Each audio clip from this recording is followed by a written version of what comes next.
Muy buenas noches, ¿qué tal? ¿Cómo están? Disculpen, por favor, la desconexión que tuve hace un momento. Disculpen más bien por el retraso y ahora sí vamos a comenzar. Muchas gracias, Helen, por estar en línea. Más bien, disculpa la demora. Ahora sí nos volvemos a conectar. Bueno, brevemente, buenas noches con todas y con todos. Estamos acá encantadas en esta noche para presentarles un proyecto muy especial. Justamente vamos a hablar sobre la Astenia, la Riva de Iona y Amalia Puga de Lozada, pero también retomando un poco el proyecto, en esta ocasión la Red Literaria Peruana está organizando un conjunto a través del proyecto Repensar el Archivo, el rescate y el diálogo de 8 escritoras y 8 escritores del entreciclo peruano. Vamos, a partir de este proyecto que hemos ganado en los estímulos económicos, hemos hecho una serie de eventos, tanto como ensayos y conversatorios. El mes pasado tuvimos el conversatorio sobre Jorge Miota y Ventura García Calderón. En esta oportunidad, y siguiendo con nuestro cronograma y siguiendo como lo estipulado, nos ha tocado hablar en esta ocasión de Amalia Puga de Lozada y la Astenia en la Riva de Iona. Para eso tenemos una invitada muy especial para dialogar un poco más sobre las obras de estas escritoras, sobre su vida, ¿no? Y qué mejor que Helen Garnica Brocos. Helen acá está conectada, ella es estudiante del doctorado de la Universidad de Harvard, ha hecho una maestría en estudios literarios en la Pontificia Universidad Católica del Perú y asimismo también lo ha hecho en la Universidad de Michigan State, también ha hecho una maestría ahí.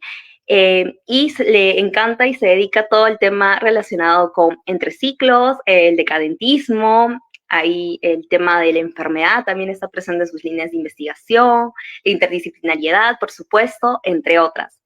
Entonces, con esta breve presentación, pero por supuesto, por favor, para nada humilde, porque Helen tiene un montón de recorrido en torno a estos temas y como investigador y como crítica y también como docente. Vamos a dar paso entonces a este conversatorio. Mi nombre es Carmen Álvarez y bueno, con nosotras vamos a iniciar este diálogo en torno a estas dos escritoras, sus figuras que creemos y consideramos justamente con el proyecto y ya dialogando con Helen quizás vamos a llegar a algunas conclusiones que han sido poco visibilizadas o quizás sí han sido visibilizadas porque bueno, la Astenia ha sido reeditada, pero Amalia, por ejemplo, no. Y ahí Helen ya nos comentará más o menos qué piensa, ¿no? Un poco sobre su vida, sobre sus obras y también el legado que ahora también se mantiene, pero igual consideramos que con este proyecto la idea y el alcance era justamente que tenga pues que tengan visibilidad, que tengan estudios y que también se conozcan mucho más allá quizás de sus otras facetas, ¿no? Entonces, este es el objetivo de este diálogo que vamos a tener ahora. Entonces, nada, para empezar, Helen, ¿cómo estás? Más bien, disculpa que me haya ido por un momento, el internet me botó, pero ahora estamos conectadas nuevamente. Hola Carmen, muchas gracias por la invitación a ti, a la red literaria y también al proyecto que están organizando, sobre todo porque no es solamente un proyecto de difusión a nivel de redes, sino que también hay ensayos, leí tu ensayo, me gustó mucho la lectura que planteas desde la mirada histórica, pero también desde el análisis de ciertos cuentos, ¿no? Entonces, estoy contenta de estar aquí, así que empezamos cuando digas. Muchas gracias, Helen. Sí, efectivamente. Y bueno, si quieres saber un poquito más de mi ensayo, ahí está publicado en la Red Literaria Peruana. Es un acercamiento, como dice Helen, sí tiene un análisis un poco más histórico, más contextual y al mismo tiempo también analizó algunos cuentos. Pero bueno, acá esperamos por favor hablar de más cuentos, Helen. Ahí tú por favor ya nos vas a comentar algunos cuentos que también te aparecieron, te llamaron la atención. Entonces, muchas gracias por aceptar nuevamente nuestra invitación y entonces comenzamos.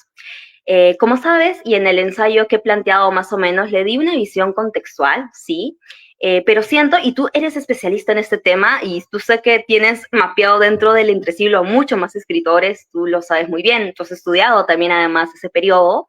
Me llamó bastante la atención, no de mucho, pero por ejemplo, me pareció interesante el contexto que se sitúan ambas escritoras siendo mujeres, peruanas, sí, mujeres ilustradas, que ahorita vamos a hablar quizás de ese término, ¿no? Que lo denominó Francesca de Negri y también posteriormente otros estudios del entresiglos que he buscado también y que he mapeado.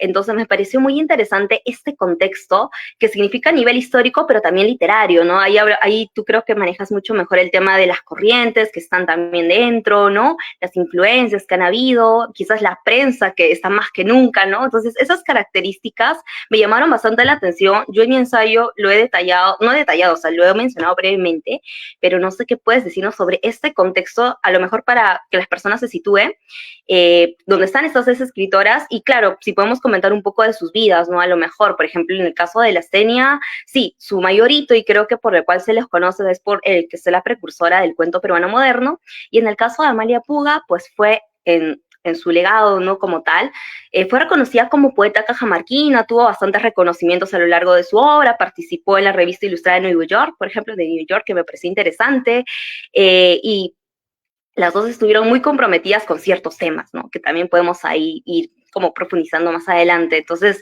no sé, antes que nada quisiera contextualizar a lo mejor y ahí tú quizás con los rasgos que tienes del entreciclos, quizás a lo mejor ahí podemos conversar. No sé qué te parece a ti ese periodo, ¿no?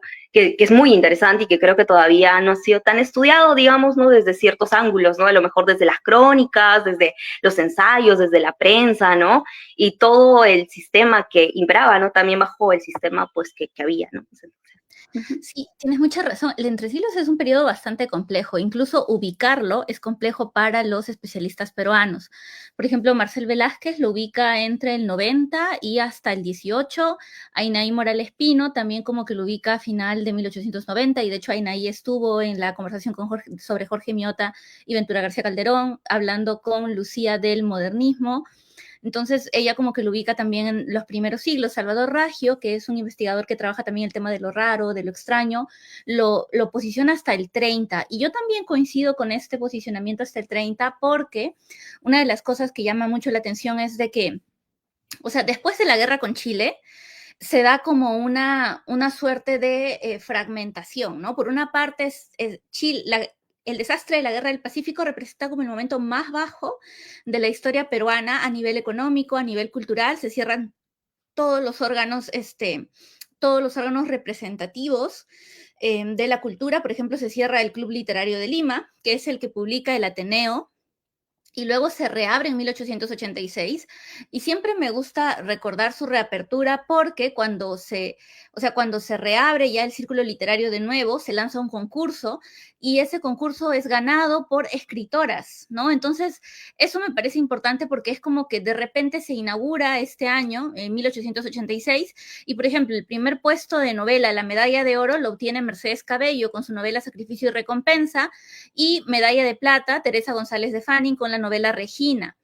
Y o sea, eso me parece fundamental, sobre todo para entender que ya había habido esta conformación de escritoras ilustradas, porque, y esto lo mencionan Mariana Enrique, perdón, Mariana Libertad lo menciona cuando comenta de que después de la guerra con Chile, lo que, como pasa en toda guerra, los hombres se van a la guerra, entonces se le permite a las mujeres ingresar a los espacios que tradicionalmente eran ocupados por varones, ¿no? Sobre todo para alentar a los jóvenes a participar y también por la idea de que la madre es un símbolo de la nación, entonces es un momento en que la nación está en peligro, entonces hay que reforzar la idea de maternidad y ya quizás se desplaza un poco del ángel del hogar para hablar de esta madre patriótica que se decora de características bélicas. Lo interesante es que siempre, y esto lo comparo también con Bolivia, por ejemplo, Bolivia sí enfrentó la guerra del Pacífico, pero la guerra más desastrosa para ellos fue la guerra del Chaco.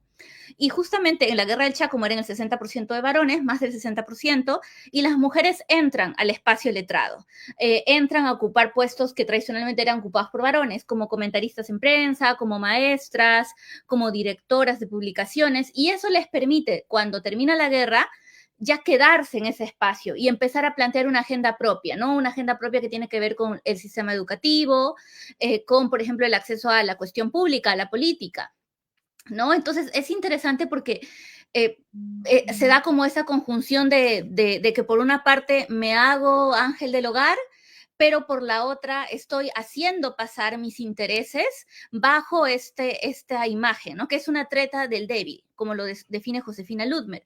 Entonces, por una parte tenemos esto, pero por la otra, y es una cuestión que a mí me interesa mucho, es de que empieza la modernidad, tanto a nivel material como a nivel discursivo.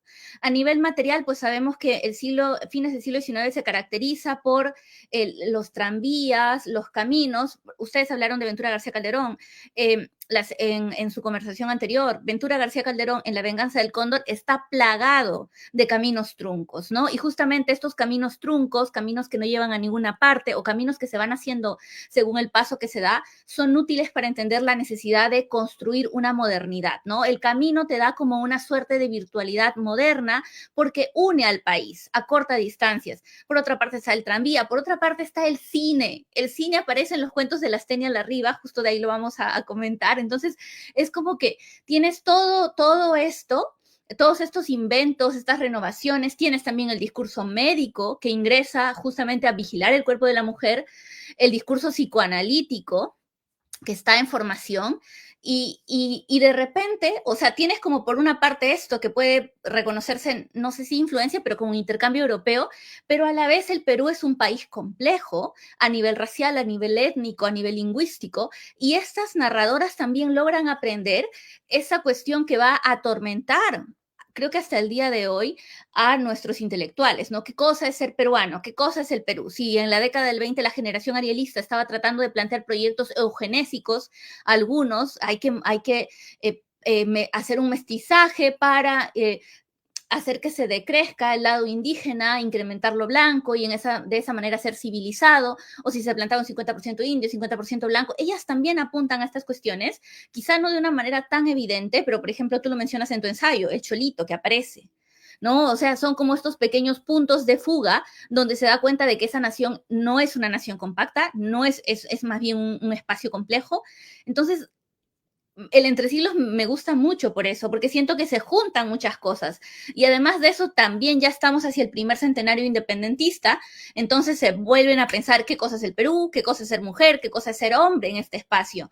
Entonces creo que es una época a nivel histórico, conflictiva, por esta derrota que se ha tenido, a nivel político, porque empiezan a ingresar las mujeres dentro de la cuestión pública.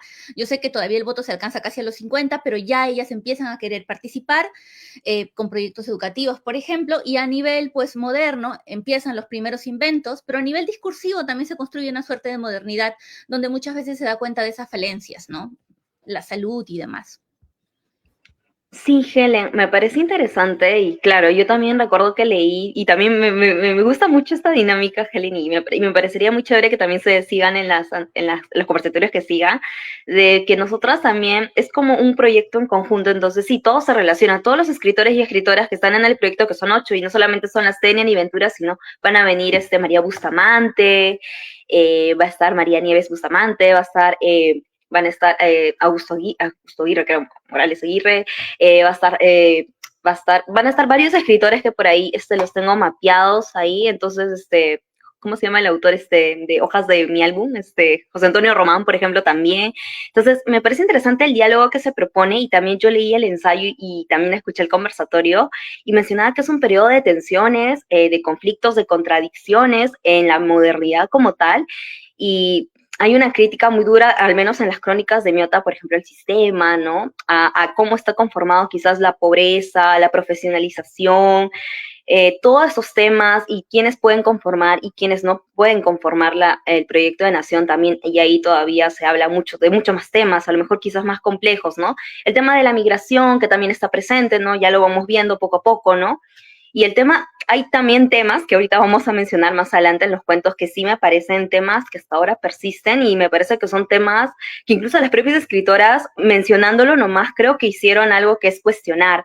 Y en el contexto donde ambas están, yo creo que, y lo nombré en el ensayo, pero no solamente soy yo, son varias, y justamente digo que en la segunda pregunta, que fueron mujeres ilustradas, que fueron mujeres que desafiaron, como tú dices, y también varias estudiosas y especialistas lo han mencionado, al ángel del hogar, el prototipo, y se profesionalizaron y fueron escritoras y escribieron en prensa, escribieron ensayos, fueron condecoradas en algunos casos, muy tarde tal cual, ¿no? Y algunas acabaron en la pobreza, ¿no? Hay que mencionar el caso de Mercedes Cabellos Carbonera, por ejemplo, quedaron en el olvido realidad muchos tiempos, o el caso de Clorinda Mato, ¿no? Que creo que tú también lo sabes, Helen, que fue ninguneada toda su vida por sus pares masculinos, ¿no? Ya ha habido varias polémicas y dinámicas que quizás en otro momento podemos ahí comentar, pero sí, o sea, siempre se las han ninguneado, ¿no? Me parece muy interesante el caso de Amalia Puga, ya lo comentaré, porque ella sí utilizó ese privilegio que tuvo, obviamente, para hablar de lo que quiso, ¿no? Desde su posición social, pero sí, el caso del Entre Siglos me parece interesante también por el uso de la prensa, ¿no? Por el uso de publicar en diferentes medios, no solamente nacionales, sino internacionales e incluso regionales, o sea, dentro de sus propias regiones, y ahí Amalia es un caso, o sea, ha publicado bastante en varios periódicos y creo que tú también has mapeado incluso en tus tesis en algún momento, cuando has hecho trabajos, también conoces y sabes que los escritores se movían por esos lados y habían redes y conexiones. Entonces, hablando de redes y conexiones, quiero relacionarlo un poco con la segunda pregunta, quizás a lo mejor para ahí aterrizar un poco, ¿no? Y quizás ya hablar un poco más de ellas también, de paso. Ambas escritoras, y voy a eso, se conocían no solamente porque se conocen, sino por las veladas literarias que hacía Clorina Mato, y eso lo he visto y quizás a lo mejor también lo sabes mejor, se conocían entre todas, y ahí estaban no solamente ellas, sino Teresa González de Fani, Mercedes Cabello Carbonera, Juana Manuela Gorriti, creo que ella fue también la que empezó. Entonces, entre todas ellas, de verdad, y incluso a la propia Clorinda, y tú lo has leído seguramente, las obreras del pensamiento las menciona, y menciona sus trabajos, ¿no? O sea, menciona lo que ellas están haciendo, ¿no? A su manera, pero las menciona, ¿no? Pese a que incluso hubo debates entre ellas mismas, y eso creo que podemos quizás también explicarlo, hubo quizás diferencias ideológicas, ¿no? En torno a la educación de la mujer, ¿no? Como tal, pese a eso, pese a las discrepancias que hayan tenido en su momento, me parece interesante cómo estas mujeres se hicieron aliadas o establecieron redes, no solamente de contacto acá, sino en otras partes, y como tú has mencionado, claro, ellas se ocupaban quizás también de fomentar la inclusión de la mujer. Por ejemplo, Amalia Puga estuvo en el Ateneo, ¿no? O sea, disculpa, claro, fue incluida en el Club Literario de Lima muy joven también. Las Tenias se movía en Ecuador, en Guayaquil, ya cuando se casó, ¿no? Y todo lo demás, y ella fue editora incluso de una revista, creo que es La Mujer y el Hogar, La Mujer, algo así. Estoy empezando a recordar también mi ensayo, claro. Entonces, todo ello sí me parece interesante, y entonces, según lo que propone también Francesca de Negri, ¿no? Como la primera generación de mujeres ilustradas, intelectuales, también diría, ¿qué significa más o menos, o sea, o más o menos según lo que tú también percibes, ¿no? En torno a las veladas literarias, ¿no? Entonces, esas conexiones que han habido, ¿no? Me parece interesante porque el Entre Siglos también trae eso, ¿no? Sí, trae todas esas tensiones, pero creo que también ayudó bastante a que los intelectuales se conectaran, y no solamente de acá Lima, sino de provincia. Estoy hablando del caso de Amalia, ¿no? Que era cajamarquina y todo lo demás. Me parece interesante cómo se pudo mover, no solamente aquí, sino también afuera, ¿no? Que tuvo que viajar y dio un discurso y todo lo demás.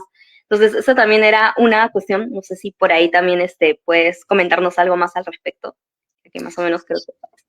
Una de las cuestiones que me ha gustado mucho de lo que has dicho es sobre la aparición de estas escritoras ilustradas, las redes que tejen y la conciencia de que pueden o quieren vivir de su pluma, de que pueden o quieren vivir de la escritura, ¿no? Por ejemplo, Clorinda es quizá la figura más paradigmática en ese sentido, porque ella tiene una editorial que se llama La Equitativa, el nombre no es gratuito, donde se dedica a publicar solo mujeres.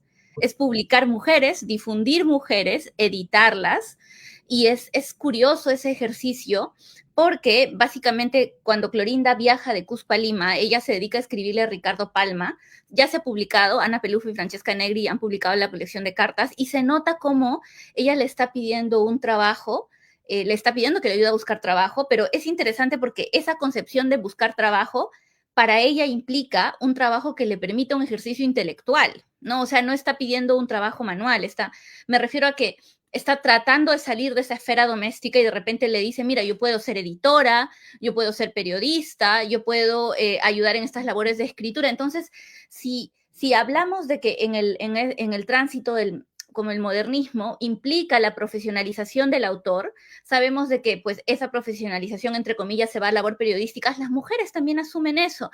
Y me gusta mucho la dedicatoria que hace Lastenia Larriba en sus cuentos, se lo dedica a su hija María Eugenia, los cuentos, pero me gusta mucho que ella se asume como escritora, ¿no? Ella dice, estoy dejando 12 tomos de mi obra, o sea, 12 tomos, sé que no los voy a poder publicar en vida, así que te pido, eso se lo dice a su hija, que por el amor filial te encargues tú. Pero si nos damos cuenta, está apelando a un estereotipo del amor filial, pero está apelando a este estereotipo para pedir que esta idea de lo filial implique este acceso al ámbito, entre comillas, racional, ¿no? Es como que por el amor filial no te pido que mantengas solamente los valores, el amor, la imagen de la madre como santa. No, te pido que publiques mis escritos. Si ella está reconociendo que esa publicación de los escritos es valiosa, es porque ella misma se está valorando como una escritora. Y eso me gusta mucho el tránsito de la Stella de arriba, porque generalmente cuando ella era una figura que acompañaba al esposo, a Numa Pompilio de Iona, que era bastante reconocido, ¿no? Entonces ella era como, invitaban a Numa Pompilio, la tenían que invitar a ella, de manera casi automática, porque era como una suerte de validación mutua. Ella necesitaba validarse al principio con la figura del marido, ¿no? Ella era el añadido, pero en un momento ella se desprende de ser ese añadido y pasa a ser consciente de que ella también escribe, porque ella ya lo hacía, ella escribía, como dijiste, participó en revistas, publicó poemas, tenía incluso una columna donde hacía crítica científica, ¿no? Con un seudónimo, acá lo tengo anotado, el seudónimo era perdón, se me ha escapado, pero era como que era muy consciente de a qué se estaba dedicando, ¿no? Entonces, me gusta mucho esto porque siento que el tránsito de la astenia permite ilustrar la asunción de en qué momento se vuelven conscientes de que el acto de escritura es valiosa. Y eso es lo que pasa con la primera generación de ilustradas. Ellas son conscientes de que quizá no van a vivir plenamente de su pluma, pero que pueden encontrar un espacio en la esfera pública a través del acto de escritura, ¿no? Entonces, eso me parece una cuestión fundamental para pensar las ilustradas. Lo segundo es porque, como bien dices, hay contradicciones entre ellas, pero están pensando la educación de las mujeres, no solamente las mujeres, sino también la educación de los indígenas. Indígenas era la categoría que se usaba en esa época, o indios, y ellas están pensando la educación también de ellos, ¿no? Entonces, no solamente eran los intelectuales varones los que pensaban eso, sino también ellas. Y lo otro, que también a veces me resulta problemático, es que el siglo XX, cuando forma el canon, es el que se dedica básicamente a borrarlas, pero muchas de ellas fueron valoradas en su tiempo, no solamente con este premio, sino que a mí siempre me ha llamado mucho la atención de que, por ejemplo, cuando Clemente Palma, con todas las taras que tenía, en 1894 asume la dirección de la revista El Iris, él invita a dos figuras para hacer el acto inaugural de la revista, a Rubén Darío y a Mercedes Cabello Carbonera. Entonces, ese gesto ya te está diciendo mucho cuál era la valoración que tenía. Rubén Darío le permite la proyección a nivel internacional, pero Mercedes Cabello le permite la proyección a nivel nacional. Él podía haber invitado al padre, a Ricardo Palma, lo hace después, pero para ese número inaugural le pide una carta a Mercedes Cabello donde hable de la generación decadentista. Evidentemente, Mercedes critica a los decadentes, dice que son pues malsanos sin sentido porque están en una América joven, pero el gesto de que decida invitarla a ella ya me parece que hay un reconocimiento de la trascendencia que tenían estas figuras y por eso a veces me resulta problemático porque siento que muchas veces cuando pensamos desde el siglo XX, pensamos que, es que todas ellas fueron ninguneadas en su tiempo. No es tanto así. Hubo sí hubo una retórica de ninguneo, pero también una retórica de valoración de las generaciones jóvenes, ¿no? Y esa complejidad se pierde muchas veces porque, pues, básicamente, como tú dijiste, hicieron un borrón en el siglo XX, sobre todo cuando se conforman estos estudios críticos. Podemos ir incluso, yo admiro a Mariátegui, pero Mariátegui es muy duro con Ave sin nido, ¿no? Y también Magda Portal nada más aparece, y qué pasó con las otras figuras. Entonces, creo que eso es bien interesante para pensar cómo se dan esas dinámicas, ¿no? O sea, cómo de repente la conformación de la esfera literaria implica la invisibilización de estas autoras que sí eran reconocidas por sus pares en el momento en que estaban escribiendo, ¿no? Sí, Helen, bueno, ahora me estoy remitiendo a mi ensayo, la memoria a veces falla, y sí, claro, efectivamente, bueno, las tenía, que yo sepa, incluso ahora, o sea, hoy, y hablemos un poquito en el panorama también de antes, sus obras fueron reeditadas por el Ministerio de Guerra, claro, fue cuando ella ya estaba allá, pero no fue en vida, o sea, fue ya casi, o sea, la reeditaron, y claro, posteriormente ya Maquinaciones editó en 2018 la obra otra vez de las tenía, ahí hizo una recopilación de los cuentos, y en el caso de Amalia, claro, ella, yo siento que ella sí así como la astenia, y claro, entre ambas, pues más que todo digo entre la astenia, porque hubo un debate entre la astenia y recuerdo que Mercedes Cabello de Carbonera, ¿no? O sea, entre ambas, ¿no? Sobre la educación y todo, que quizás, incluso en el ensayo lo menciono porque ya lo han mencionado varias estudiosas también, los conflictos que tenían incluso entre ellas, pero no, o sea, no sobre, o sea, ellas, o sea, no sobre sus figuras, porque claro que ellas se reconocían entre ellas y sabían lo que valían, sabían cada una de eso, sino diferencias en cuanto a la educación, ¿no? Y en cuanto a lo indígena como tal, ¿no? O sea, la presencia de la religión o no, ¿no? En el caso de las tenias se ve un poco más y en sus cuentos quizás ya lo vamos quizás a poder notar mucho mejor ya cuando entremos en análisis. Y estaba revisando y claro, Amalia recibió la Orden del Son en 1960, o sea, ya casi también cuando ella ya murió, o sea, definitivamente murió y fue en Cajamarca, siendo que Cajamarca ella la conocen más. Cuando hemos hecho la otra actividad, no sé si recuerdas del Guarango de las Brujas, hubo un taller y todos, la mayoría se inscribió y todos decían que eran de Cajamarca y decían que la conocía, porque incluso ahí tiene una estatua, entonces me parece sumamente interesante eso, o sea, que sí fueron condecoradas, no sé si de manera simbólica como tal, y entre sus pares también, y me parece interesante también esas conexiones que hay entre ambas, porque Amalia y Lastenia fueron amigas y se dedicaron poemas. Yo busqué poemas porque, claro, como dices, fueron poetisas y ambas escriben bien y escriben bien una de la otra. Entonces me llama la atención bastante también cómo entre ellas mismas ya se conocían, fortalecieron amistades, se apoyaban, ¿no? Incluso más allá de los escritores, que estoy segura que habrá uno que otro, o sea, siempre hay, pero también hay alianzas con otros escritores, ¿no? Que eso quizás tampoco se menciona, no se ve mucho, pero en correspondencias, como tú dices, o en eventos protocolares fueron incluidas ellas, entonces digamos que sí fueron muy, muy valoradas en su tiempo. Entonces, por todos estos reconocimientos, por las labores como editoras, como ensayistas, como periodistas, que también se las reconoce, ¿no?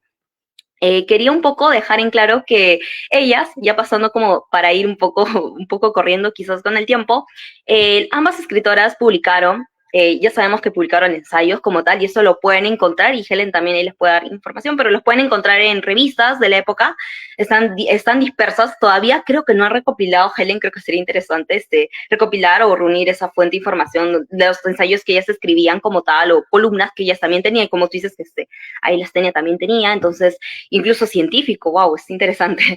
Entonces sí sería interesante recopilar, pero creo que da para otro momento, pero en cuanto a sus cuentos, voy específicamente hablando, también escribieron novelas, ojo, también tienen muy buenas novelas, por ahí ¿cómo se llama en este caso? La Astenia también tiene ¿cómo se llama la última novela que reeditó Ediciones Mil? Que bueno, recuerdo por ahí el nombre, que también es bien conocida esa novela y que yo leí que una de las críticas dice que es como pionera del negrismo, ¿no? Sobre esa novela, creo que es un drama singular, me parece, ¿no? Bueno, esa novela y bueno, Lastenia creo que también hizo novelas, quizás no con tanto, o sea, no tan recordadas a lo mejor, pero también es como motivo de análisis que se puede dar. Ahora, vamos a su producción de narrativa, ¿no? Que son sus cuentos.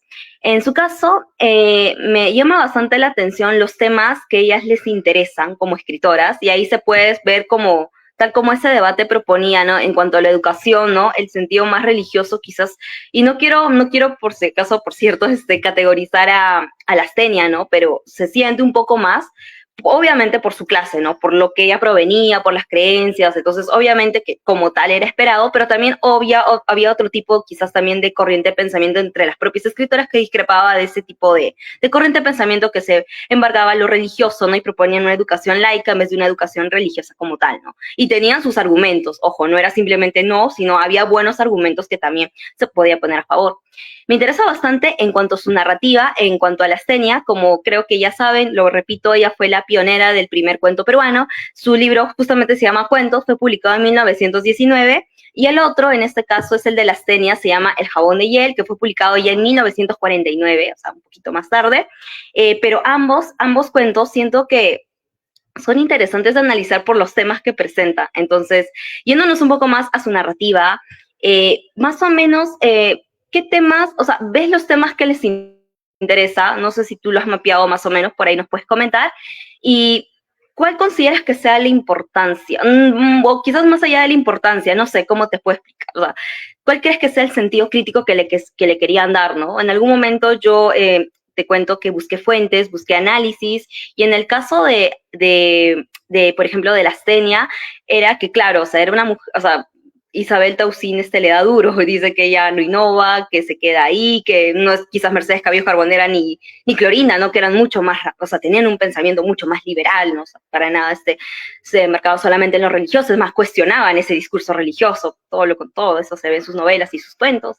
Pero en el caso de la Estaña no, pero me parece, y tú también creo, porque la has leído bastante, quizás desde lo fantástico, quizás desde otros registros, es interesante también ver lo que ella propone, pero para Isabel Tacín como que queda ahí. En el caso de Amalia Puga me parece interesante también los temas que ella propone, y hay temas que se repiten, obviamente por el contexto en el que está, se repite bastante el tema de la educación, por ejemplo, ¿no? O sea, se repite bastante el tema de la mujer, del rol que cumple, ¿no? El tema del cine, que ahí, por ejemplo, lo puedes mencionar también, está ahí un cuento que Lastenia justamente habla sobre eso. Entonces, más allá de la importancia, quizás qué temas les interesaba cuestionar, pese a que ellas quizás a lo mejor no cuestionaban, o sea, no es que te decían críticamente, estoy cuestionando esto, pero creo que, por ejemplo, en el caso de Amalia, lo veo un poquito más sutil, o sea, ella reproduce esos diálogos orales normales, pero en el fondo sí lo está cuestionando para mí. O sea, sí toma una acción política, así como la Senia también lo toma, ¿no? Como tal, presentando problemáticas que a lo mejor quizás lo podemos ir mencionando, ¿no? En alguno de sus cuentos que me parecen muy, muy interesantes y también chocantes, porque hasta el día de hoy creo que todavía se perpetúa ese tipo de problemáticas. Entonces, nada, te quería comentar a ver si por ahí habías mapeado algo, si por ahí te interesaría hablar sobre algún cuento en especial, o no sé, a ver, ahí, Helen. Sí. Carmen, tienes mucha razón. Creo que muchas veces uno de los errores que se comete es un error típico, que es querer leer a estas autoras desde nuestro tiempo, ignorando los lentes con los que ellas veían su propia realidad y con las que vivían. Lastenia era mayor que Amalia. Lastenia es una de las escritoras, era mayor que Clorinda. Entonces esas cuestiones me parecen importantes mencionarlas, en el sentido de que sí, tiene una marca de clase. Además hay que ver que Lastenia tenía 11 hijos, pues porque ella se casa en segundas nupcias, tú lo mencionas en tu ensayo, se casa con Numa Pompilio. Me parece que él aporta 6 hijos y ella 5, pero en total hacen 11.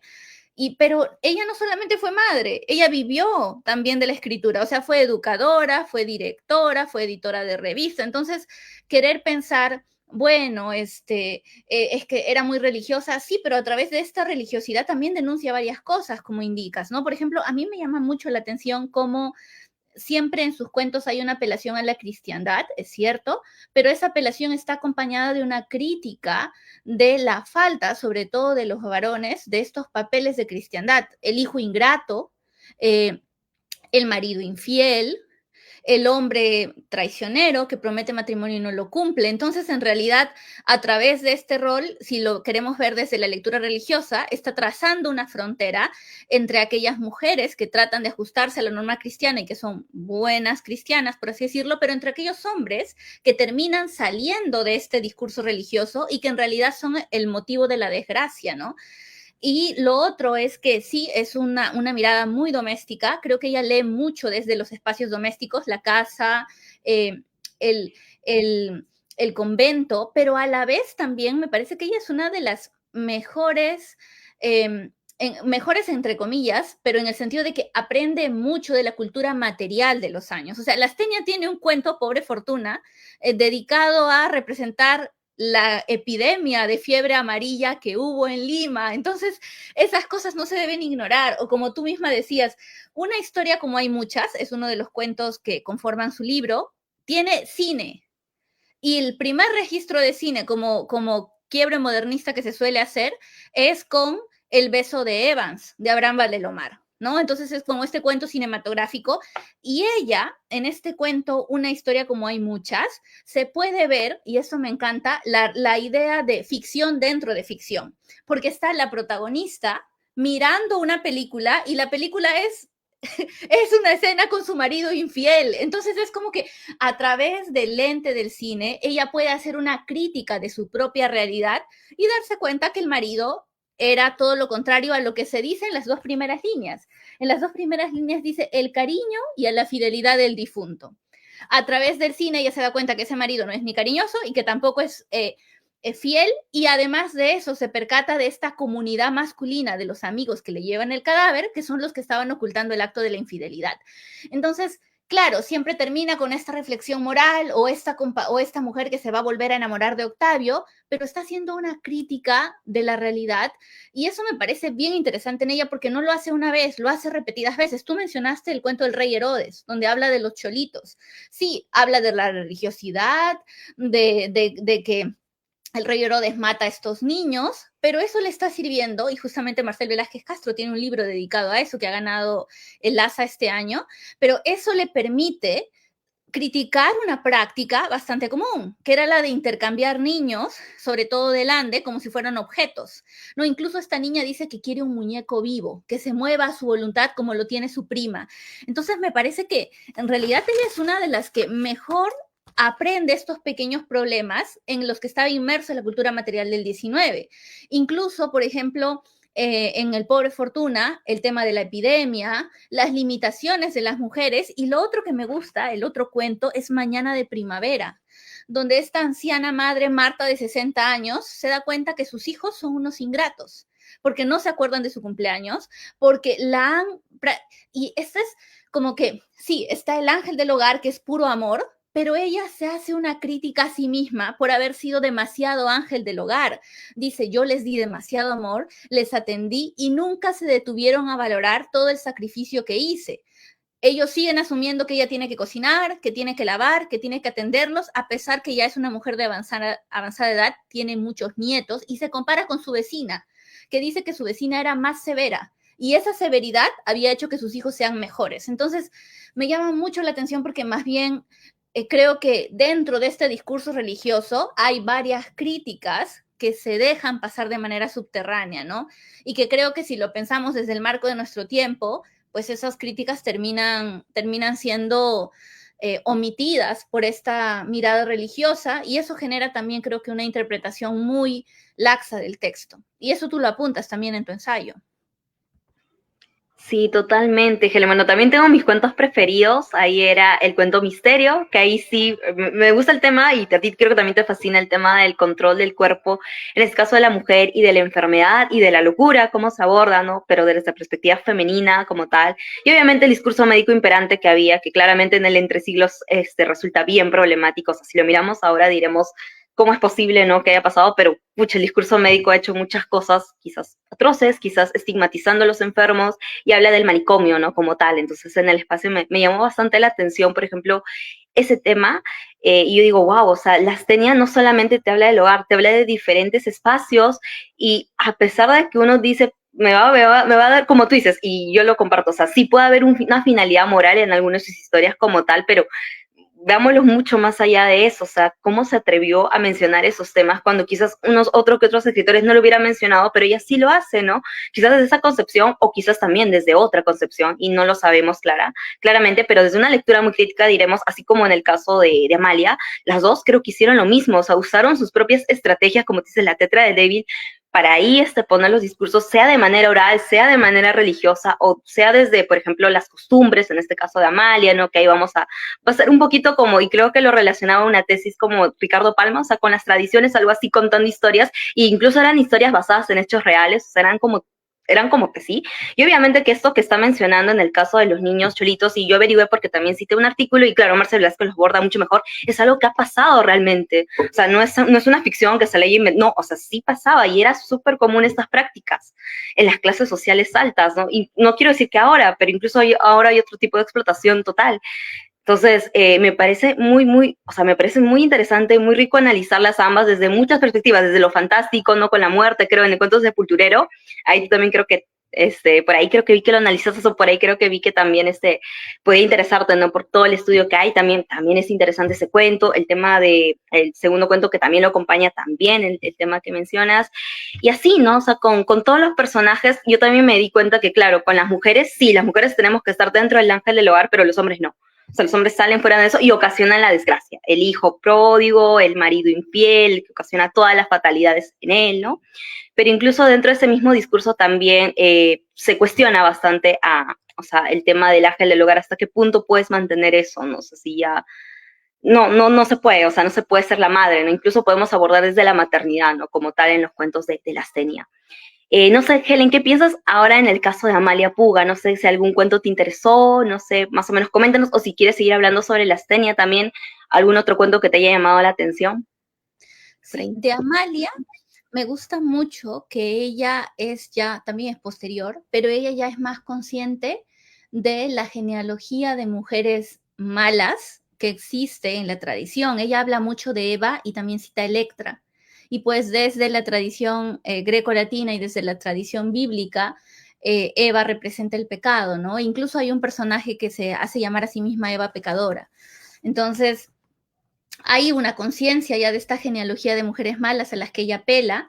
Y por ejemplo, en el cuento El jabón de Hiel, que tú también analizaste, me pareció bien curioso cómo se identifica que en la mujer hay una esencia mala, que estuve leyendo hace poco un texto y me pareció interesante porque básicamente habla del origen de la... es de Gilman, se llama Diferencia y Patología, Estereotipos de Sexualidad, Raza y Locura, y él básicamente le dedica un capítulo al fin del ciclo de Viena para explicar la emergencia de la teoría psicoanalítica freudiana y comenta cómo en Viena más del 60% de prostitutas eran niñas que iban de entre 7 a 12 años, ¿no? Porque, por ejemplo, en Austria la edad de consentimiento era 14. ¿Qué tiene que ver esto con el cuento que nos convoca? Pues me llamó la atención porque se asume que sobre Anita hay un doble peligro cuando tiene 14 años. Ella deja de ir al colegio porque hay lugares donde puede ser tentada y caer en desgracia, o sea, enamorarse y estar embarazada y abandonada. Y lo otro es el profesor. El padre recuerda la historia de Eloísa y decide de que la madre tiene que ser la custodia para evitar que ella se enamore del profesor, ¿no? Y esta idea de la maldad femenina es una idea que viene desde el discurso bíblico, ¿no? Es una, Erika Bornay, por ejemplo, en Las hijas de Lilith, menciona cómo la tradición judaica o la tradición judio-cristiana funda el imaginario negativo acerca de la mujer, ¿no? La Eva que se desvía, Lilith que se niega a ser sometida, la femme fatal, hay todo este imaginario de mujeres malas, y se asume que en la mujer hay una carga negativa intrínseca, ¿no? Incluso en el Maleus Maleficarum, por ejemplo, que es un discurso que inaugura la modernidad y la casa de brujas, en este discurso se dice que la mujer es un animal que siempre traiciona.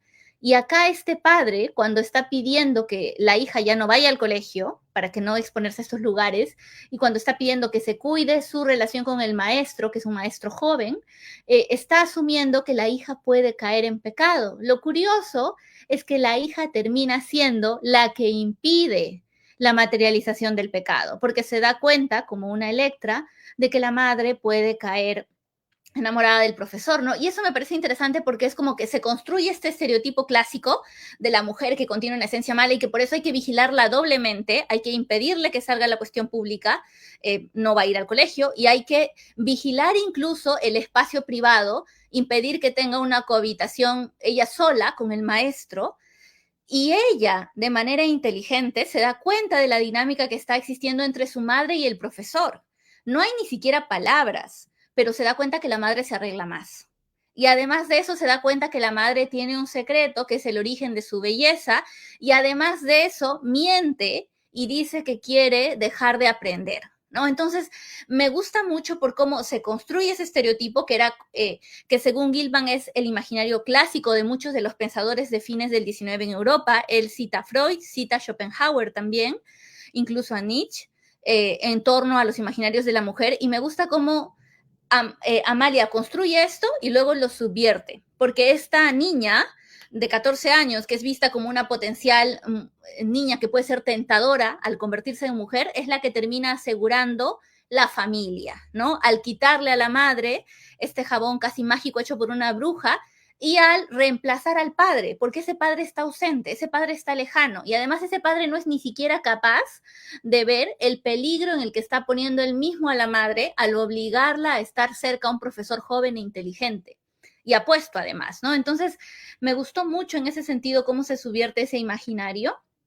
Y luego lo otro que me pareció curioso ya respecto a la idea de la nación es el cuento Prejuicios, porque siento que el personaje Simón se le escapa a la propia Amalia, ¿no? Porque Amalia trata, por ejemplo, hay básicamente, Prejuicios, para resumirlo, es un cuento de un indígena, Simón, un indígena letrado, gracias a la bondad de su ama, que se escapa y se va a Lima, ¿no? Y hay un dicho que creo que hasta el día de hoy se reproduce, si no hay que ver lo que pasó hace 2 años: indio letrado, criado malogrado, ¿no? O sea, darle el conocimiento, darle el saber, implica justamente de que se vuelva un ser traicionero. Pero Simón, él logra ascender, y a pesar de que la narradora o la voz narrativa trata de ponerlo en orden y decir de que, bueno, escribe una carta pero un estilo ramplón, logra un trabajo pero tiene limitadas aptitudes, y al final dice que está muy bien vestido, que parece un señor, pero que tiene un lunar, ¿no? Que es como la marca racial. A pesar de eso, yo siento que el personaje se escapa. ¿Y por qué se escapa este personaje? Uno, porque la labor que ha logrado tener le permite mandar 100 soles de propina a su antigua ama, y este semestre estuve leyendo muchísimo a Jane Austen, y Jane Austen tiene una cuestión importante que es el dinero. Y me gusta mucho el hincapié que hace Amalia Puga en el dinero, porque estuve averiguando y 100 soles para la época en que se escribe el cuento implicaba de 3 a 6 meses de trabajo de salario de un obrero y de 2 a 3 meses de trabajo de un maestro.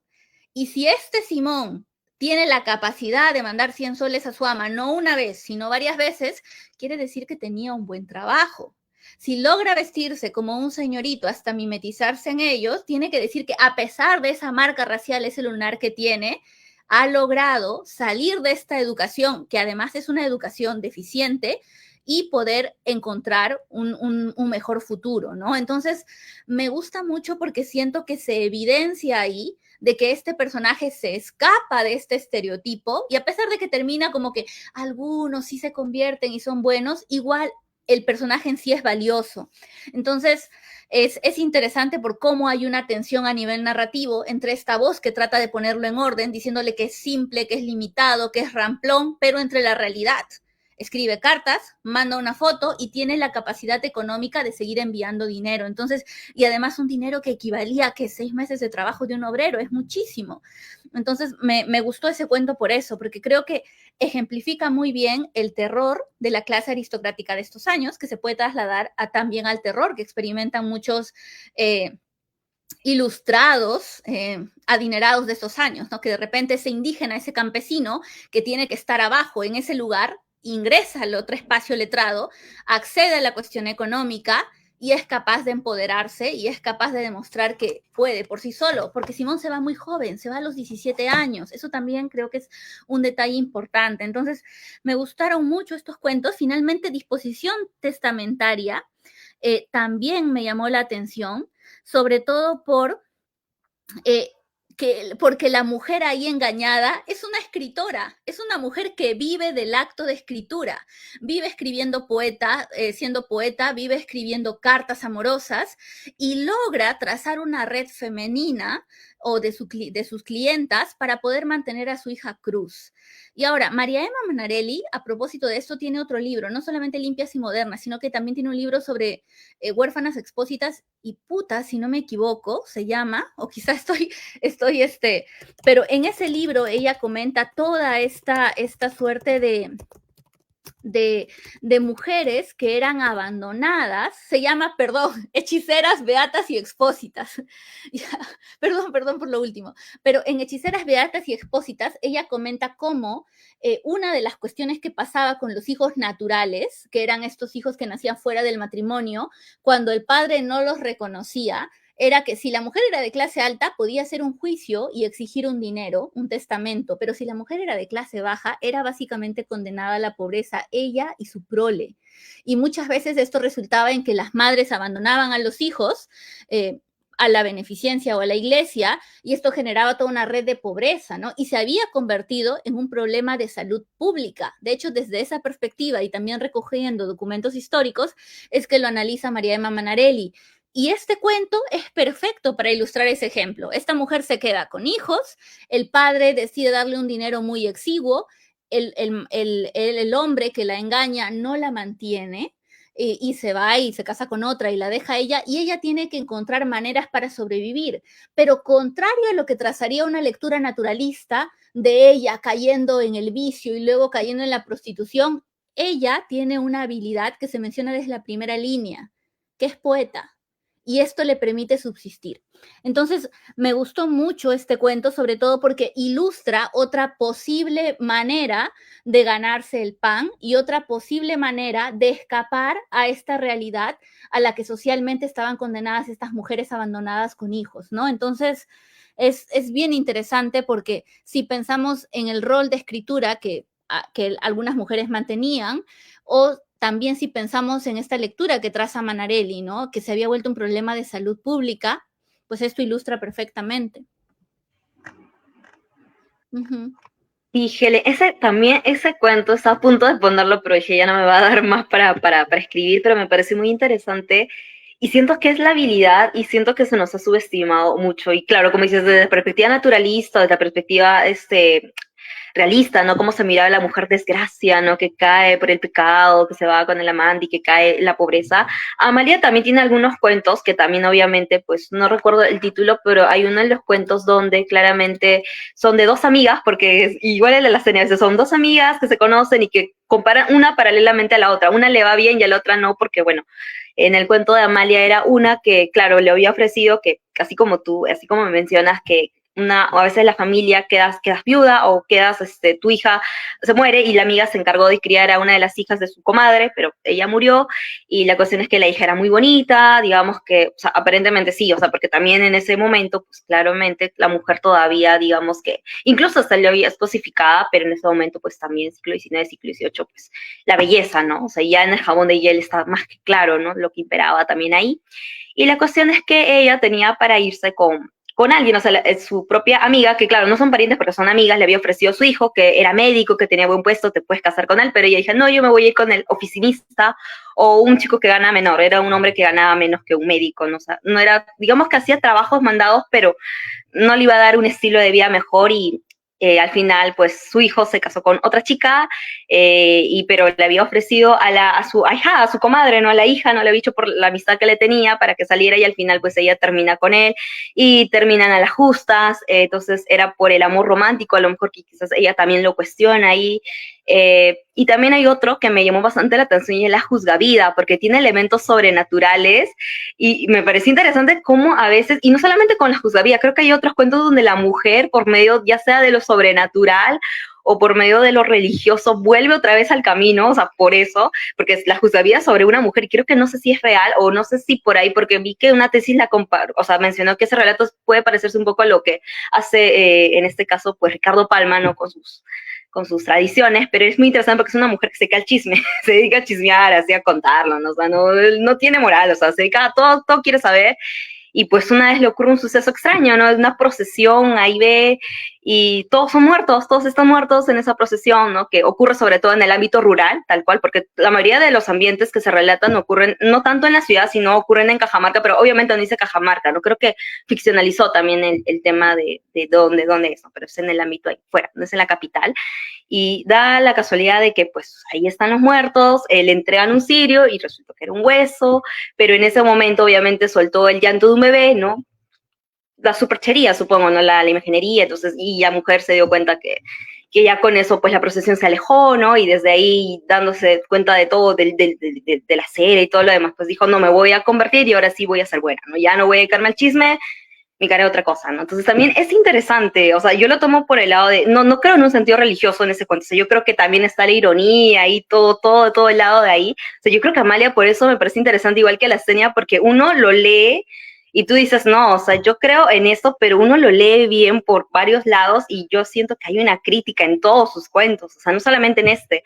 Entonces me parece que Amalia, más que la Senia, por ser quizás, como tú dices, más cercana incluso con el pensamiento feminista, porque ella también no es una mujer tan religiosa como tal, pero sí la veo muy, ¿cómo te puedo decir? Ya una mujer que ha viajado mucho, que ha estado en diferentes partes, igual que ambas han viajado, han migrado, siento que ella sí se da, o sea, como que por la oralidad que hay en sus cuentos, porque si te has dado cuenta hay bastante oralidad, ella como tal parece que reproduciera, o sea, todo lo que pasa, incluso esa leyenda también puede que haya pasado y ella lo ha escrito, pero también ella cuestiona eso y me parece muy interesante en todos sus cuentos, pese a que hay ironía, o sea, hay como un humor negro por ahí que yo a veces también me río y digo, ¿cómo puede escribir eso? No digo, uy, no me lo voy a, pero en realidad sí hay algo, o sea, hay algo que ella cuestiona en torno al rol de la mujer, ¿no? En el jabón de hiel tal cual. Me parece muy interesante, incluso salió hoy ese debate de una niña de 14 años, ¿cómo va a seducir a un hombre? O sea, yo sé que el pensamiento patriarcal y de ese entonces era así, pero obviamente que hoy en día sabemos que para nada es así, o sea, es todo lo contrario y es bien retorcido, la verdad, esa dinámica que hay y que el papá pone, ¿no? O sea, totalmente para nada, o sea, debería ser al revés, más bien, pero no lo van a hacer. Pero Amalia para nada está hablando de eso, sino lo está poniendo para que cuestionemos eso, no es que no, simplemente es, y era lo normal, así como la venta de los niños, así como todo eso, esa problemática que hay, que podías tener esclavos indígenas, porque así es como está ahí, y ponen ahí las palabras textuales, como esa frase que has dicho, yo estoy segura que esa frase era, o sea, era lo común y era lo normal decirlo, o sea, cualquiera lo podía decir y no te iban a decir nada. Pero entonces sí, o sea, yo siento que ahora, hoy en día, si lo miras con esa óptica, quizás a lo mejor dices, no, o sea, Amalia, estamos contigo, o sea, de verdad que no puedo creer que ese tipo de discurso se perpetuara, ¿no? Por mucho tiempo y era normalizado, pero entonces, en todos estos cuentos que yo he visto, al menos de Amalia, me parece muy interesante incluso analizarla. Y he visto que hay menos, Helen, hablando a nivel investigativo, he visto que todavía hay menos, como te puedes decir, ensayos, un poquito menos que los que he encontrado sobre la astenia, por ejemplo, ¿no? Yo sé que Amalia, por ejemplo, por temas de derechos, y eso creo que hablamos con las reediciones que te mencioné, y tú sabes perfectamente, y creo que los que saben ahí, la astenia ya ha sido reeditada, porque ya su obra fue liberada, pero en el caso de Amalia no. Todavía no, porque ella pues murió creo que ya en 1959, 1960, o sea, sí murió, se vivió bastante tiempo, pero sería bueno también darle voz desde el lado editorial, porque claro, si bien su libro de cuentos se encuentra por ahí, o sea, lo pueden encontrar y lo pueden leer, me parece que también ella merece su espacio, ¿no? O sea, porque tiene cosas muy interesantes, creo, y esto que hemos mencionado, estos temas, hay más, o sea, hay mencionado muchos temas más. Entonces, nada, no sé si quieres acotar algo al respecto, Helen. O no sé si algún otro cuento te llamó la atención, quizás a lo mejor, o de la Astenia, algo, ya que a ti te gusta lo fantástico, porque yo sé que esas tus líneas, no sé si también te llamó lo mismo, o también encontraste otro cuento así, porque me pareció así y dije, wow. A mí me gusta mucho cómo desde el relato fantástico se subvierten varios patrones, porque, o sea, si la novela es considerado el género serio, ¿no? Por excelencia, entonces en la novela se tienen que tratar temas importantes, sobre todo desde la herencia naturalista, mezclada con el romanticismo, pero el histórico que llega a Perú, que básicamente viene de España, antes que de Francia o de Inglaterra, que es un poquito más libre. Pero el cuento permite una mayor flexibilidad, ¿no? Por ejemplo, Clorinda tiene un cuento que se llama ¿Por qué? Fantasía de un cadáver femenino examinando su propia historia como ángel del hogar de manera negativa. Y el hecho de que lo subtitule fantasía le da como una doble libertad, ¿no? Por una parte, el cuento es un género menor, permite mayor libertad, pero ya decirle fantasía implica un no asumir esta carga de lo real. ¿Y qué es lo que pasa un poco también con la astenia, con el cuento del sepulturero o con Pobre Fortuna, ¿no? Pero lo que me gusta tanto de la astenia como también de, bueno, de Clorinda, pero en este caso de Amalia que estamos hablando, es que, por ejemplo, cuando Ricardo Palma asume la tradición, lo asume desde una distancia temporal y una voz que muchas veces se sabe histórica, ¿no? Es esa voz que tiene la autoridad para decir, las viejas decían, las consejas decían, ¿no? Entonces, desde esta distancia histórica, yo asumo esto y lo pongo como una tradición que ya pasó, ya se clausuró. Pero en el caso de Amalia, no hay esa distancia, porque Amalia es cajamarquina. Entonces ella pone folclor cajamarquino y te está insertando dentro de la dinámica de su espacio, pero a la vez también la distancia histórica es más corta. Incluso en algunos cuentos se dice a finales del siglo XIX. Entonces, esas cuestiones que parecen menores ya te están diciendo cómo ella está tratando, sí, estoy reelaborando la tradición de Palma, pero la estoy haciendo más próxima y la estoy hablando desde mi espacio de enunciación. Y, por ejemplo, en La Juzgavidas, está la parte del folclore cajamarquino, pero a la vez también te está diciendo que así se enseña en una escuelita rural de educación mixta. Entonces, por una parte está criticando también ese sistema educativo, porque ella menciona que esa educación no es idónea, ¿no? Que es una educación más bien hecha de creencias, y lo otro es el cómo juega con los niveles ficcionales, porque para empezar, ese cuento, esa historia, no se da de manera escrita, sino a través de la pintura. La pintura, el retrato de esta mujer juzgavidas, permite la activación de la historia de esta mujer que sí existió aparentemente en la vida real, y esta apelación a esta mujer que sí existió en la vida real permite el ingreso de la procesión de ánimas, ¿no? De estas ánimas calavéricas. Entonces, hay varios niveles en ese cuento bien interesantes, pero que están apuntando a una cuestión estructural más interesante. ¿Cuál es el tipo de educación que se imparte en las provincias? Entonces, siempre me llama la atención cómo muchas veces se utilizan como estas digresiones desde lo fantástico, y no quiero ver lo fantástico desde la manera netamente alegórica, porque a mí me gusta lo fantástico en sí mismo, pero me llama la atención cómo a veces las mujeres apelan a este registro para iluminar otras áreas que tradicionalmente no les corresponderían. Amalia te está diciendo allí, mira, la educación indígena, la educación rural, indígena, en estos espacios chiquitos, colegios mixtos, no es adecuada, porque se le está enseñando a los niños a través de consejos y a través de pinturas. Igual Clorinda utiliza el cadáver en su cuento, ¿por qué? Para hacer una lectura crítica del ángel del hogar, de esta mujer flor que de repente se da cuenta que el estereotipo del ideal del amor no existe. Entonces, siempre es como que de repente, ¿por qué se tiene que apelar a este imaginario para hacer ingresar estas otras cuestiones más importantes, ¿no? Entonces, es bien interesante por cómo lo hacen las escritoras y cómo se trazan esos puntos de fuga. Y como tú bien dices, creo que el olvido al que se les ha relegado es porque básicamente se les ha dado una mala lectura. A veces se piensa, es que hablan de cuestiones domésticas, ¿no? En la década del 50, Carmen Ollé decía, cuando las mujeres hablamos del cuerpo, hablamos de cuestiones materiales. Cuando los hombres hablan del cuerpo, hablan de cuestiones filosóficas. Entonces, no se trata tanto de ponernos como que yo no creo mucho en esto de los binomios, pero sí considero de que sí ha habido, como tú también lo indicaste, un borramiento deliberado de una tradición de escritura de mujeres, y que es una tradición además que se caracteriza porque también está pensando la idea de nación. Quizá no se autorizan como las voces de Ventura o del propio Clemente escribiendo su teoría sobre todas las razas, pero ellas también están pensando la nación, están pensando los problemas de la nación, y como dices también la cuestión del racismo, por ejemplo, de los indígenas. A mí me encantó el cuento sobre Simón como personaje letrado, porque la ansiedad o el miedo que tienen estos otros vecinos aristócratas es que si usa zapatos, si aprende a escribir, si aprende a leer, va a dejar de servir. Esa ansiedad hace 2 años se volvió a repetir. Entonces, creo que sí, que es importante y es loable la labor que ustedes están también realizando para poner otra vez en palestra estas voces, ¿no? Bueno, ya vamos a cerrar. Sí, efectivamente, Hele, déjame ver nomás, creo que he visto puros comentarios, pensé que iba a haber preguntas. En todo caso, ya vamos en 5 minutos, como que ya vamos a ir cerrando esto, pero les quería comentar algo.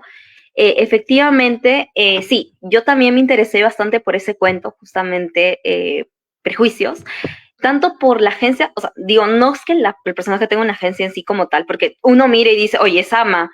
Claro, en un contexto de ahora dirías, esto es impensable, o sea, ¿cómo? O sea, para empezar, ¿cómo, no? Pero en ese tiempo era, digamos, lo normalizado y lo que se tenía que hacer y según la clase, ¿no? Porque era una sociedad muy clasista, como sabe, incluso Lima hasta hoy sigue siendo una sociedad muy, muy clasista y también muy racista, por cierto, pero lo encubrimos muy bien y creo que ahí Amalia justamente hace ese de que no, sí hay racismo como tal y ella lo pone, ¿no? Pone las frases que se decían, ¿no? Cómo se concebía el indio fuera del proyecto de nación y cómo se le aterrorizaba de incluirlo dentro, ¿no? Y también de educarlo, porque no solamente a la mujer se le tenía que tuviera educación, como el jabón de hielo, o sea, la niña, o sea, ya dejó de estudiar, o sea, por lo cual, o sea, no me parece dable. Y ese discurso, ese debate que tenían entre las propias escritoras eran justamente, ¿no? Que Clorinda decía que justamente que las mujeres se nos enseñan en los conventos y estemos relegadas a eso, es relegarnos a la labor doméstica, ¿no? O sea, por eso ella no estaba a favor de que la religión esté dentro del discurso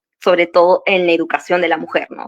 Porque se nos alejaba de los temas que realmente importaban, que realmente no podíamos ver, justamente por estar en eso, ¿no? Porque se nos educaba para ser buenas amas de casa, buenas madres, buenas esposas, tener buenos hijos, tener buenas cualidades y morales y virtuales, pero nada más. O sea, no podíamos ver más allá de eso, pero creo, y en este caso tanto Amalia como el Astenia lo lograron salirse de eso, y me parece muy interesante ese cuento, porque sí, Helen, yo lo siento que es muy común hasta el día de hoy, lamentablemente es así, o sea, no te lo dicen tal cual, pero sigue habiendo ese tipo de cosas, y sigue todavía habiendo brechas en la educación rural, o sea, eso no es cuento, o sea, sigue habiendo eso. No de esa manera, pero sigue habiendo brechas, desigualdades sociales, ¿no? Sigue habiendo racismo como tal. Entonces, siento que quizás tampoco hemos cambiado tanto, y por eso, ya como para ir cerrando y ya con la última pregunta, pero creo que ya le hemos ido dando, es porque es importante investigarlas, leerlas y ponerlas en foco otra vez, porque es importante nosotras, y creo que ahí Helen también soltó algo, es porque consideramos que sí ha habido un borramiento totalmente, pese a que en su época no, y eso coincidimos ambas, en su época todo lo contrario, fueron muy valoradas. Hubo algunos detractores, por supuesto que sí, pero fueron muy, muy valoradas, y todas ellas se estimaban como tal, o sea, sí se consideraban bastante. Incluso muchas de ellas fueron amigas, o sea, fueron amigas en persona y se escribían cartas y correspondencias. Pero por otra parte también siento que es importante por los temas que dialogan también, cómo piensa la nación, y van mucho más allá de la esfera doméstica, ¿no? Como a veces se quiere hacer creer. Incluso la literatura escrita por mujeres ya dicen, van a hablar de la casa, ¿no? De la maternidad, de eso, que también, sí hablamos de eso, pero desde una perspectiva más política, más social, y ellas lo encubran muy bien, de verdad, lo encubran muy, muy bien, y utilizan esa estrategia que tienen para hablar de esos temas y sin que sean censuradas como tal. No sé si has visto, ¿no? Creo que Mariana Libertad lo decía, ¿no? O sea, que Amalia no fue censurada, ni tampoco las tenía, ¿no? O sea, sí, o sea, no, quizás no fueron reconocidas, pero no fueron censuradas como quizás Clorinda sí lo fue en su momento, ¿no? Todos los ataques que hubo contra su imprenta, contra ella como su persona por hablar, por su novela, ¿no? Incluso hasta ahora los críticos también a veces con Mariátegui, cómo han tratado, ¿no? O sea, cómo han dado esa perspectiva, ¿no? Entonces, con ellas quizás no pasó eso, pero aún así sentimos que hubo un borramiento, y sentimos que igual es importante, incluso más allá de sus novelas y de sus cuentos, también podemos invitarlos a leer sus ensayos, ¿no? Como tal. Entonces, sí me parecen muy, muy importantes, y cómo dialogan entre todas ellas, no solamente entre Amalia y las Tenias, sino todas en general, toda esta primera generación de escritoras, y cómo han influido hasta el día de hoy. Entonces, creo que con eso, no sé, Helen, si también quieres acotar algo más con respecto a este último punto. Estoy buscando justamente en los comentarios a ver si por ahí vemos alguna pregunta. Sí, así es una pregunta.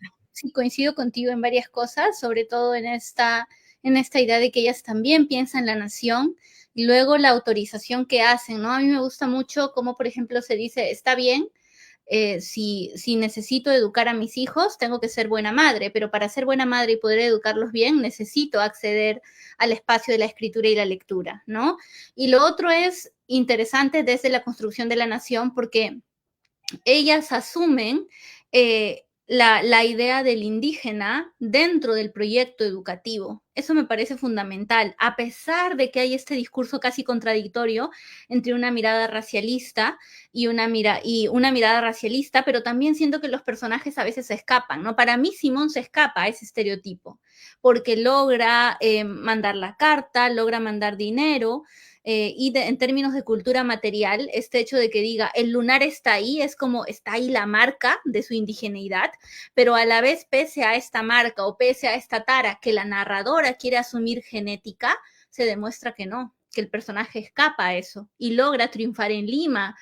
Y si pensamos también en estos términos, pues el triunfo en Lima luego será la gesta de toda la generación que viene de la década del 50. Esta generación que asume la migración, Ribeiro, por ejemplo, la migración desde una mirada derrotista, pero también tenemos el retoño de Julián Guanay, y en el retoño de Julián Guanay la migración implica también una suerte de ingreso al discurso de progreso, quizá no en los términos que me lo plantearía pues tradicionalmente la modernidad desde arriba, sino lo hago desde abajo, desde mis propios términos, ¿no? Recurriendo a una red solidaria. Entonces, me gusta mucho cómo estas escritoras también siguen iluminando problemas que van a ser propios del siglo XX o incluso del siglo XXI. Estos dichos de indio letrado, malcriado, tranquilamente se pueden usar para analizar el discurso político y el discurso de las, vamos a decir, de la clase alta de estos años, ¿no? O sea, un campesino que de repente asume la letra, asume el espacio del saber, se vuelve un ente peligroso, ¿no? Un ente al que hay que vigilar.